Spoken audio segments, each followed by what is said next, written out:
in my case, one day, I read a little article in a newspaper, and it said, scholarships available to be a member of to be a participant in the Encampment for Citizenship in New York City.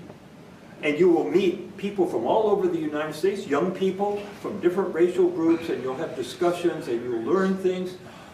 I said, great, I'll do that. I'm off to New York. So I went and bought a bus ticket. And when you bought bus tickets, I don't know how it is now, because I haven't bought a bus ticket recently for an extended trip. But when you bought a ticket from California to New York, if you just walked into the station and you said, I want a ticket to New York City, they'll send you by the most direct route. But at that time you could say, excuse me, could I have a ticket that goes via the South? And sure, where do you want to stop? I said, well, New Orleans, Charleston, South Carolina. I just thought that sounded good. I mean, they were in the South. So I'm on the bus, and the very first bus station we stop at for breakfast in Louisiana, I see, as the bus pulls into the station, colored waiting room this way, white waiting room that way. And once you're in the station, colored restaurants, white restaurant. It was definitely segregated. This is Lake Charles, Louisiana. Wherever I went in the South, they had these signs. Well, the bus kept going, and I was on the bus from Atlanta, Georgia to Charleston, South Carolina. It was a pretty full bus, and the front half of the bus was all white people, and the back half of the bus was all African American people. And sometimes right around the middle of the bus, it got confusing. And I'm not exactly sure what was, because I'm not from the South, I wasn't sure exactly what they did there. But most everybody seemed to know that they were supposed to be sitting in one half of the bus or the other. So we start to, we've been going along a couple of hours, and we pull into this dirt rest area. The driver comes up. Folks, we'll be having a 25-minute rest stop here. Be sure to be back on the bus by 12:15.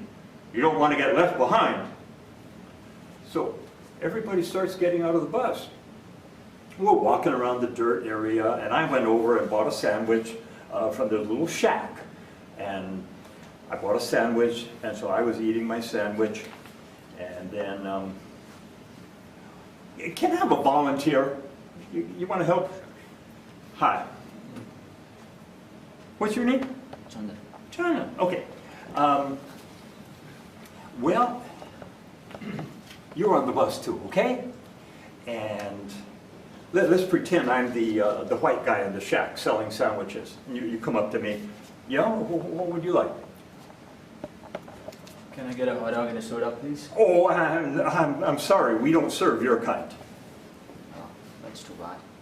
Yeah. All right. Okay. So now he sees this other person from the bus, and we're about the same height and same build. He's wearing a United States Air Force uniform. I'm not kidding. It was a guy in uniform. He was apparently going, I would guess, from an Air Force base to his home in South Carolina. And then he comes up to me and he says, Excuse me, sir. These guys won't give me any food because I'm colored. Do you mind taking this money and buying me a hot dog and a soda? a hot dog and soda? Yeah. Sure, just wait. I go over, I say, excuse me, can I have a hot dog and soda, please? Oh, yeah. Give me the change. So I pay the people in the shack, and I go back, I say, here's your Thank you very change, much. Appreciate here's your hot dog Thanks. and soda. Thanks a lot. This was a life-changing moment for me. And I was actually in the United States Air Force ROTC in the university. I'm thinking, can you believe this? The guy can't have lunch and he's hungry? So before very long,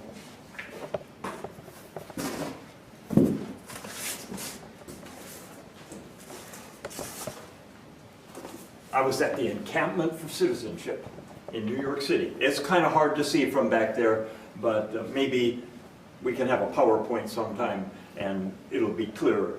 Those of you who can see this picture, there's people from all kinds of different backgrounds. And if you notice, some of the guys have their arms around other people, like girls. And a black guy with his arm around a white girl and I guess an Indian American or African American girl. He was from Virginia. This is just impossible in Virginia. He would have been put in jail. He might have been assaulted. But this was the kind of group that we had, and we had different lectures, and we sang songs like "We Shall Overcome." Are you familiar with that one? We shall over. Nowadays, nobody seems to know it, but it was big. It was a big thing back in the '60s. Well, we even got to meet Eleanor Roosevelt one day. That was probably the most surprising thing, to think that she wanted to bother meeting us. I got back to California, and I was talking to my roommate, Bill, and we decided, you know, this South, we got to understand it better. Somehow it's related to our future as Americans, and especially me. I was going to go back to Hawaii, and at that time there were hardly any black people except servicemen in Hawaii. You know, a few exceptions, but we hardly ever met any black people in Hawaii. So I thought, now I want to do, Bill, let's go to the South. So we applied, both of us applied to Louisiana State University for the summer session. And we got accepted. We bought an old Ford, and before we knew it, it was time to, the semester ended in California. We packed up our bags, and we put our books and clothes and things at a friend's house, and off we drove in a old Ford. California, Arizona, New Mexico. We're driving across Texas. Texas is pretty, if you guys have ever driven across Texas, it's a long drive from El Paso to Shreveport, Louisiana. And we're getting kind of close to Shreveport. And it was a hot day, middle of the day, and there's these two black guys, like teenagers, hitchhiking on the side of the road. And so I look at Bill, Bill looks at me, pick them up. Well, they look like real nice people. We said, yeah, pick them up. So stop the car, they get in. So please pretend now that there's four of us riding in the car. Oh, here's our friend with hitchhiking. So he's with another friend without a hat. They're both about the same age, I'd say about 16. And they are hitchhiking from Los Angeles, where they live, back to visit their families in Louisiana. And there's Bill and me. We're driving along, we're talking about where we're from, and all of a sudden, woo, woo, and the policeman pulls us off to the side of the road. He walks over to the window and he says, I'm driving, he says, all you boys, out of the car. Line up over here. So we're all in a line. Me, Bill, the other guy, and the black guy with the hat. The policeman walks over and he goes, just like that. Didn't say anything. And he walks back over to me and he puts his face right in front of mine and he says, you mean to tell me you pick up a sassy looking N-word like that? And I go, oh, I guess so. And he says, well, I want you boys, meaning Bill and me, you get back in that car and just start driving. And don't you ever pick up any more N-words. That was our introduction to the South. We took the policeman's advice. We figured, doesn't sound very safe to be having an interracial car. That summer, every weekend, we drove all around different parts of the South. Okay. We were in Arkansas, And we're driving along a back road in Arkansas, and we see, oh, this is Bill, and that's me when I was 50-something years younger. And that's our car. We actually kind of lived in the car. We never stayed in a hotel or motel. We always slept in the car, except when we were in a dormitory at the university. And those are our notorious California plates that we saw very, very few of, if any, in our whole summer of 1962. So it kind of stands out, you know, you're driving down the road and people know you're from, you're a Yankee. Well, we saw the sign that says Totes Up Ferry, and we say, stop the car. Nobody's going to believe there's a place called Totes Up Ferry. We take this picture and then drive off, and sure enough, 8 miles down the road, there was the Totes Up Ferry, and we took it across the Arkansas River. Only 2 pictures from that summer, both of them were at the Totes Up Ferry.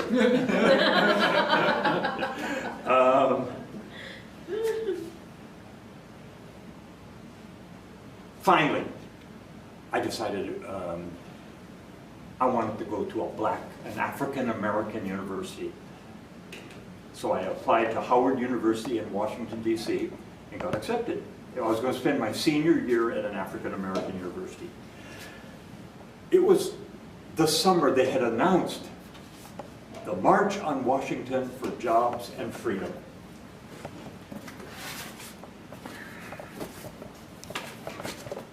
So I was already going to be in Washington because I was going to go enroll at the university for black people, or African Americans. And Bill decided that he wanted to go in that March on Washington too. So it was 2 of us. And earlier this year, I was going back over my pictures. This is the only picture I have from that day that I took. And you can see it says, DC headquarters, March on Washington for Jobs and Freedom. So this was right by the Capitol building. And this was right at the start of the march. And I think, well, look at all those people wearing flower lace. How strange. Where'd those come from? And so I walked up to some of these ladies, I think, and I said, excuse me, where'd your flower lace come from? They said, oh, the congressman from Hawaii donated them to people in the march. I said, oh, well, that makes sense. Click, click, click. But one thing about this picture I'd like you to know, young people, is look how well dressed all these people were. And lots of African American young people were wearing suits and stuff that day. So the government was expecting a riot or big trouble. They were ready with tear gas and other things. And I have told elementary school students, I don't remember seeing any elementary school students there. Okay? Parents didn't want them there. It was too dangerous. I guess that's just about all the time we have. I would like to mention to the teachers out in the audience, have your kids act out these scenarios in your social studies classes. My experience of young people is they love to raise their hands and volunteer and come up and pretend that they're in a segregated restaurant or something like that. Finally, that day in Washington, the most moving thing, there were a lot of speeches, it was Dr. King's speech that was so good to me. And I could identify especially with the little black boys and little black girls holding hands with little white boys and little white girls.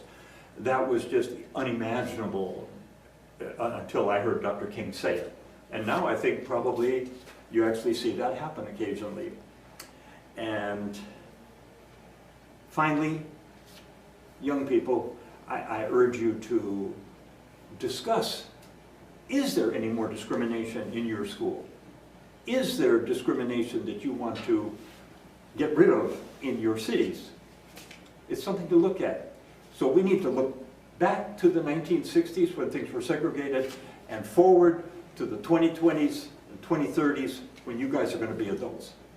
Thank you.